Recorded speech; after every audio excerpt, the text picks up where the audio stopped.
Today we're going to take you through the way we design and develop online units.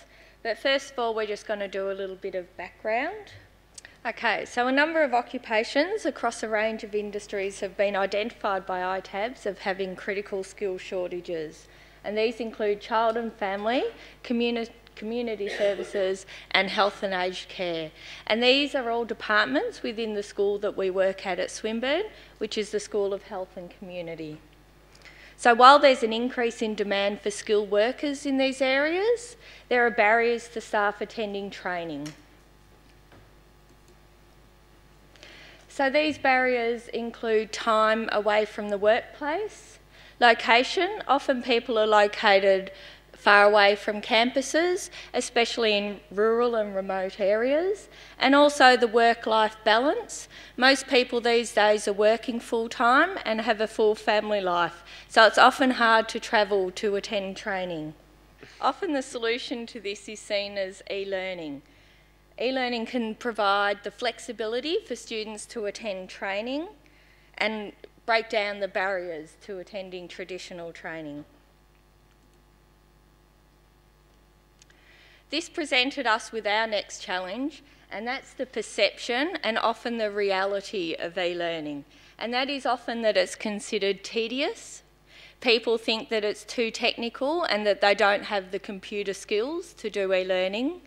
They wonder if it's as educationally sound as attending face-to-face training. It can be perceived as dull, and often it's an information dump of PDFs or links for people to read.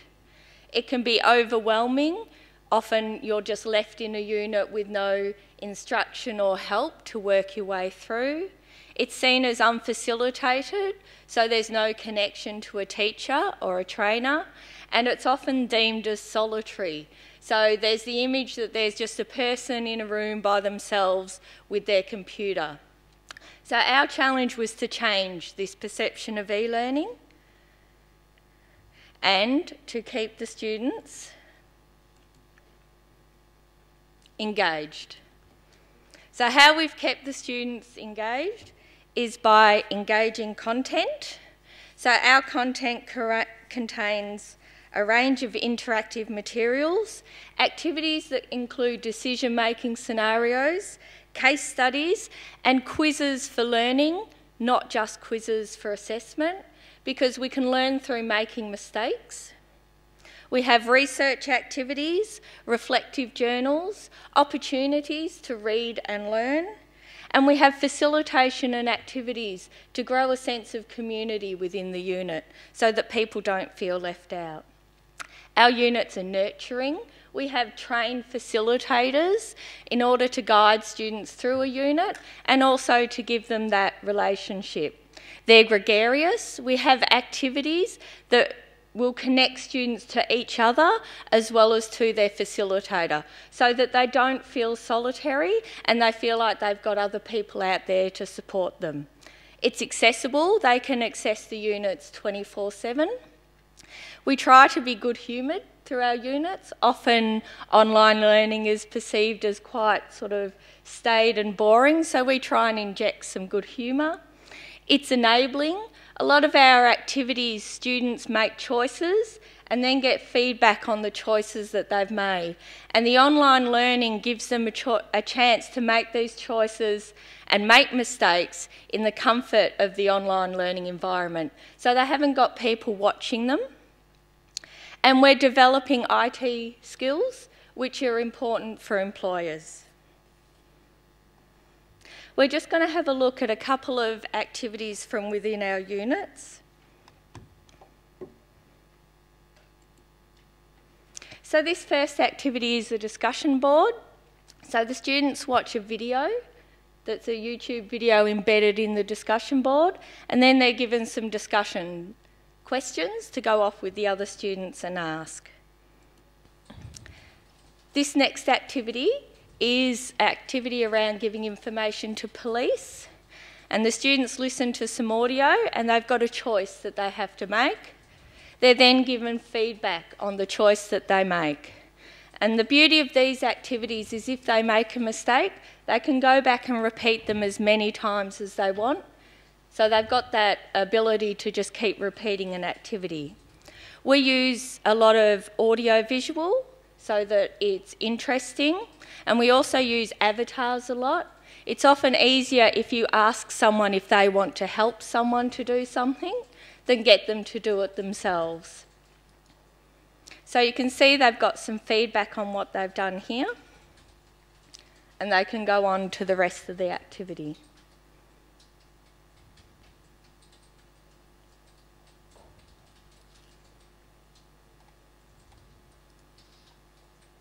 So again, often what we do is quiz questions without giving the students any information first, and they can learn from the feedback they receive. So you can learn from making choices and from making mistakes, instead of just passively reading something. The next activity we're going to see is an activity with a character we made called Hullabaloo. So here we're saying, do you want to help Hullabaloo through his process? So this person says yes. Again, they've got some decisions to make. In this scenario, there's multiple outcomes to the decisions that they make. So in one decision, they actually can get fired. And the best outcome is that Hullabaloo lives a happy, successful life. So depending on the choices they make, they get a different choice next. So again, they can go back and repeat this scenario multiple times and get a different outcome each time. Again, we've got audio, we've got visual, and the use of an avatar, which is often a less stressful for a student making a choice for someone else.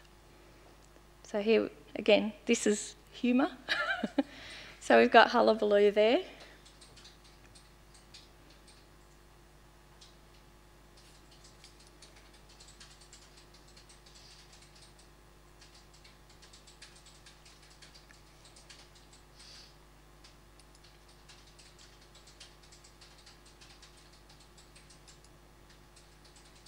So the students are constantly getting feedback on the decisions that they've made. And this is the good outcome where Hullabaloo's happy at his cocking up party and he hasn't left Australia. So now David's going to take you through some of the development and design. Hi everyone. So I'm going to just take you through how we build learning resources at Swinburne and just give you an idea about maybe how you can adapt e-learning in your workplaces. So to build quality resources, you often require a combination of software packages to achieve a desired outcome. And for example, here we have a confirmed physical health status slide. This slide in particular took six different pieces of software to develop. So why did we use 6 different pieces of software? Did we just kind of pluck that number out and thought, well, that would be impressive? No, that wasn't the reason. First, we brainstormed and came up with a design, concepts, features and interactions that we wanted, and then we chose the appropriate software which was going to help us develop these features. So for example, we wanted to go for a hand-drawn look for the environment which our avatar was going to sit in. So we used Adobe Illustrator to draw the graphics.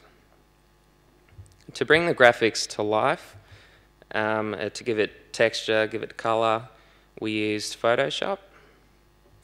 To give our avatar a voice as well, because we wanted the avatar to speak to the students and give symptoms, we used Sound Booth to record the audio. And then to bring the avatar to life, we use Crazy Talk, which is a 2D facial animation software, which allows you to take a photo, you map out the face, and it turns it into a 2D talking animation, which we'll show you a bit later on.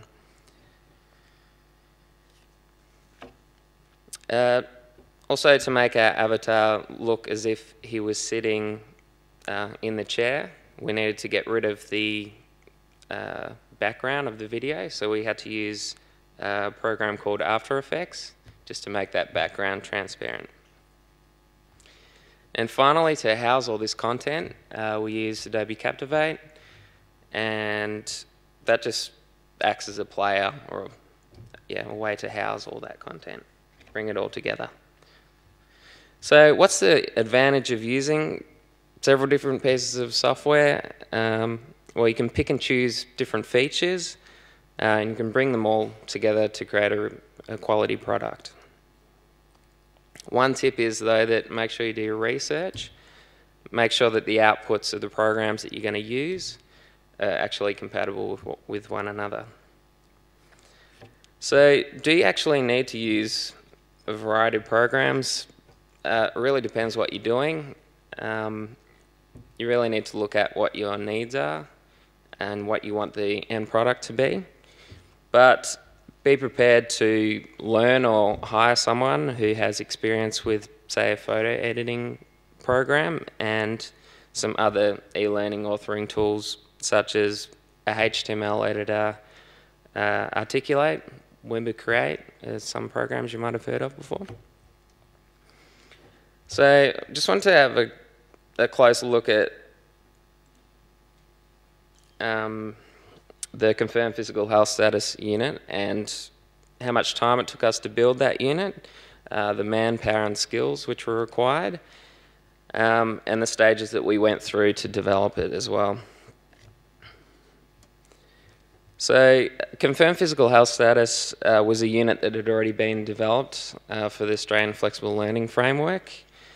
It was PDF based, so our job was to take those PDFs and create it into an interactive and engaging e-learning resource. Just a bit of background on the unit. It was a 90-hour unit consisting of 12 body systems, and that was ranging from about 45 to 100 slides per body system. And on that we had one full-time person working during the planning stage, and we had a part-time and a full-time person working during the development stage. And this took us approximately 3 months to build. So next I just wanted to talk about some of the skills that are required. So as I mentioned, we had 3 people working on this project, but each person had very different skills which we all brought together. Jenny Wood, who couldn't be here, she was a project manager. Her responsibility was for managing timelines, the design plan, consultation with subject matter experts, that type of thing. Myself was responsible for developing the graphics, quizzes, animations and interactions. And Linda was responsible for creation of HTML, proofing, project packaging, and then integrating it into the learning management system. And at Swinburne we're using Blackboard, iLearn. I know a number of people have been talking about using, or they use Moodle, so integrating this, or the resource, into that learning management system. So as you can see, there's a variety of skill sets, and you're often not going to find that in one person. So I think it's really important to have a team of people who can all work together to develop the best product. So I just wanted to quickly go through the project development life cycle, just to kind of give you an idea of the different phases which are involved in the development of an online unit. So the program development lifecycle, or PDL, it's like a roadmap. So it's a roadmap to planning and achieving the desired outcomes. And it also provides job clarity as well for the people involved in the project. So our PDL had about 6 phases for confirmed physical health status. The first phase was analysis. So in the analysis phase, there was scoping of the project. Time was allocated to the project team, and course mapping, assessment matrix, and the ID plan was developed. The second phase, which is content development, luckily with this resource we already had the PDF available, so we didn't need to get the content off a subject matter expert, but we just got our subject matter experts to have a look at the PDF resources and make sure that they were up to date and valid. Then there was the project design phase, in which we did a proposed template, we did the wireframing, and then we ran that past the subject matter experts and made the appropriate modifications. The fourth phase was the product development, which this is definitely the longest phase. We created the learning resources, including the graphics, quizzes, HTML, and packaging the unit as well. And again, there was consultation with the subject matter experts and modifications are made. I'm going to say that sentence 100 times because you're constantly going back and forth with the subject matter experts, making sure that you're getting it right. Next phase is the implementation phase. So we developed the facilitator resources, conducted training for the facilitators, and we tested the unit on a pilot group. And so we've got a couple of pilot groups running at the moment. We have a massage group and a nursing group as well. And just onto the last phase, which is the evaluation phase, which is quite important. Our students will complete an online evaluation form, and moderation and validation of the content will be conducted by the subject matter experts, and again, modifications will be made accordingly. So I'm actually just going to show you the unit now, or a recording of the unit.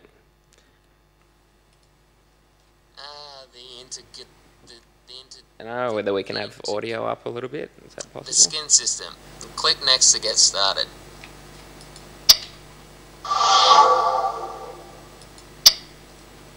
So that was our avatar vid who's guiding them through their learning.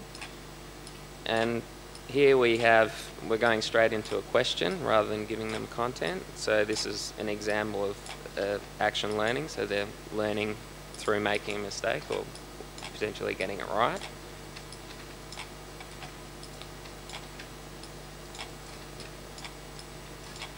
So some questions, depending on the difficulty as well, we might give them 2 chances before we give them the feedback and the answers.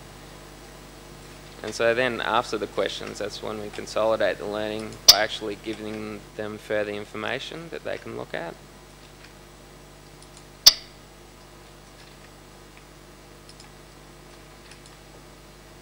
Again, giving feedback, even when they get the question right, there might be some additional information that you can give to them. And here's... I'm a bit concerned about this thing on my nose. Could you have a look at it for me?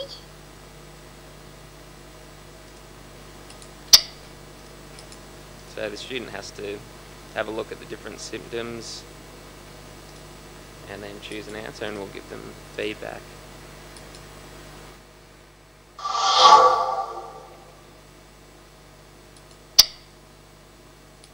Yeah, I was cooking dinner the other night and I've burnt myself on the stove, and there's a bit of redness there and swelling and pain, and I've also noticed it's started to blister as well. Does anyone recognise that voice? So again, they get to look through the symptoms of 1st degree, 2nd degree and 3rd degree burns and try and match them up with what the avatar was saying.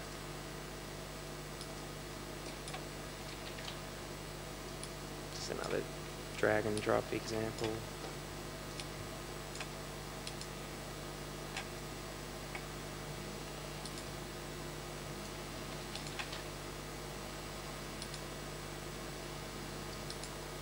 So the skin system was by far the shortest system out of the 12 that we did, so we're actually going to be able to get through the entire thing.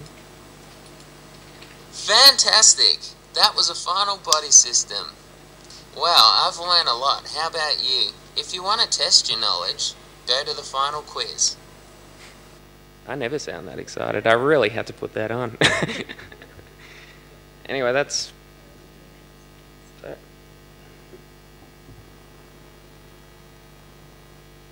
So that's pretty much the end of our presentation. So if there is any questions.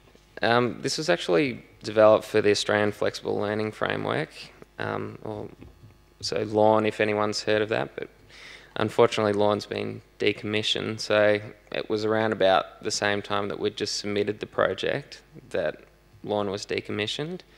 So I'm not actually sure what happened to the resource, but that technically should be available to anyone who wants to deliver it, but I'm just not sure where you can get it from unless, I mean, we can, if anyone's interested, we could send it through to them. And we certainly have done partnerships with delivery of other online units that we've done. We had a presentation yesterday. So we have worked with, in that case, it was the Centre for Excellence in Child and Family Welfare, and we've delivered with them. So we've certainly worked in partnerships before.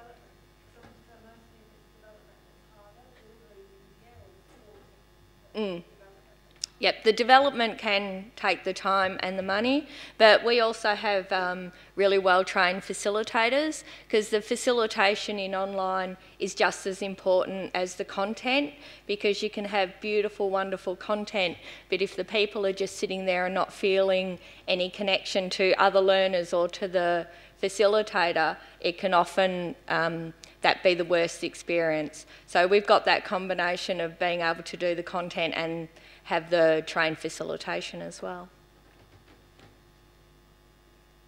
Any other questions? I've got a question. You talked about a PDF that you took the PDF and turned it into an interactive exercise. Would most of the work be from scratch or from taking a PDF and animating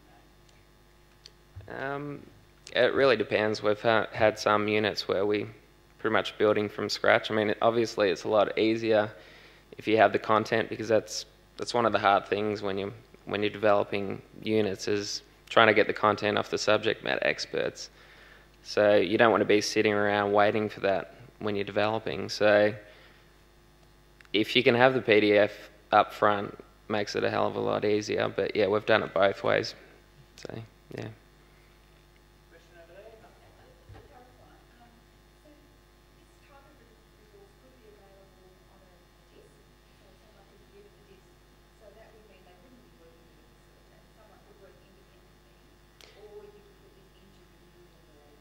Yeah.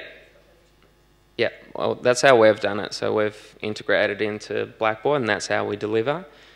And I guess it's easier to facilitate when you've got it in a learning management system, because you've got other tools that you can use, like discussion boards or wikis, or there's a whole range of things. But if you're just sending out discs to people, then we don't think that's the best type of e-learning, where they're just sitting there by themselves at their computer. There's no kind of interaction with other students and, you know, facilitation by the facilitator. So yeah.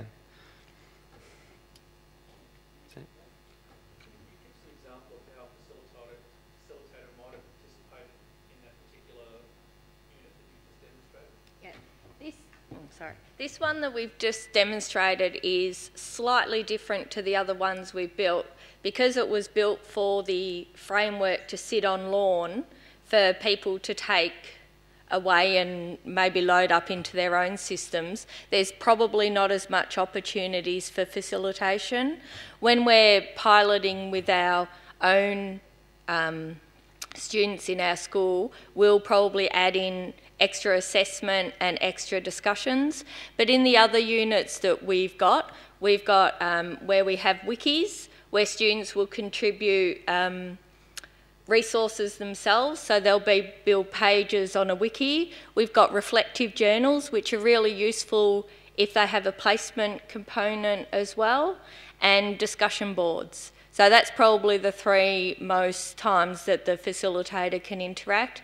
But we've also used Illuminate as well, which is the virtual classroom technology. So for example, with the Centre for Excellence projects, the students attended one face-to-face class, and then each week they would all attend, and we had students from Melbourne and students from Brisbane attending the same class in Illuminate. So that's where they also got access to the facilitator and access to the other students as well. And we have had times where the students have made their own groups and done their own study groups in Illuminate just by themselves as well.